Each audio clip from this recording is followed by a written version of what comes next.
ಸಚಿವ ಜಮೀರ್ ಅಹ್ಮದ್ ಖಾನ್ ವಿರುದ್ಧ ದೂರು ದಾಖಲಾಗಿದೆ. ರಾಜ್ಯಪಾಲರಿಗೆ ದೂರನ್ನ ನೀಡಿದ್ದಾರೆ ಜೆಡಿಎಸ್ ಕಾನೂನು ವಿಭಾಗದ ಪ್ರದೀಪ್. ಸಿಎಂ ಅನುಮತಿ ಪಡೆಯದೆ ಅನುದಾನ ದುರ್ಬಳಕೆ ಮಾಡಿಕೊಂಡಿರುವಂತಹ ಗಂಭೀರ ಆರೋಪವನ್ನ ಎದುರಿಸ್ತಾ ಇದ್ರು. 831 ಕೋಟಿ ಅನುದಾನ ವಂಚನೆ ಮಾಡಿರೋ ಬಗ್ಗೆ ದೂರನ್ನ ಕೊಡಲಾಗಿದೆ. ಅಕ್ರಮದ ತನಿಖೆಯ ಜೊತೆಗೆ ಪ್ರಾಸಿಕ್ಯೂಷನ್ ತನಿಖೆಗೆ ಆದೇಶಿಸುವಂತೆ ಮನವಿಯನ್ನ ಕೂಡ ಮಾಡಿಕೊಳ್ಳಲಾಗಿದೆ.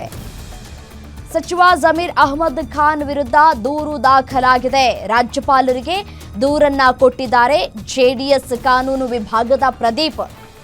ಜೆಡಿಎಸ್ ಈ ಹಿಂದೆ ಕೂಡ ಹೇಳಿತ್ತು, ದೂರನ್ನ ಕೊಡ್ತೀವಿ ರಾಜ್ಯಪಾಲರಿಗೆ, ರಾಜ್ಯಪಾಲರನ್ನ ಇವತ್ತು ಭೇಟಿ ಮಾಡ್ತೀವಿ ಅನ್ನುವಂತಹ ವಿಚಾರವನ್ನ ಕೂಡ ಹೇಳಿತ್ತು. ಇದೀಗ ಜೆಡಿಎಸ್ ಕಾನೂನು ವಿಭಾಗದ ಪ್ರದೀಪ್ ಅವರಿಂದ ದೂರು ಸಲ್ಲಿಕೆಯಾಗಿದೆ. ರಾಜ್ಯಪಾಲರಿಗೆ ಸಿಎಂ ಅನುಮತಿಯನ್ನ ಪಡೆಯದೆ ಅನುದಾನ ದುರ್ಬಳಕೆ ಮಾಡಿಕೊಂಡಿರುವಂತಹ ಆರೋಪವನ್ನ ಎದುರಿಸ್ತಾ ಇದ್ದಾರೆ.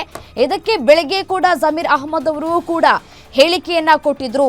ನನ್ನ ಇಲಾಖೆಯಲ್ಲಿ ಯಾವುದೇ ರೀತಿಯಾದಂತಹ ಅವ್ಯವಹಾರ ನಡೆದಿಲ್ಲ, ಯಾವುದೇ ರೀತಿಯಾದಂತಹ ಹಣವನ್ನ ನಾನು ಪಡೆದುಕೊಳ್ತಾ ಇಲ್ಲ ಅನ್ನುವಂತಹ ವಿಚಾರವನ್ನ ಕೂಡ ಅವರು ಸ್ಪಷ್ಟಪಡಿಸಿದ್ರು.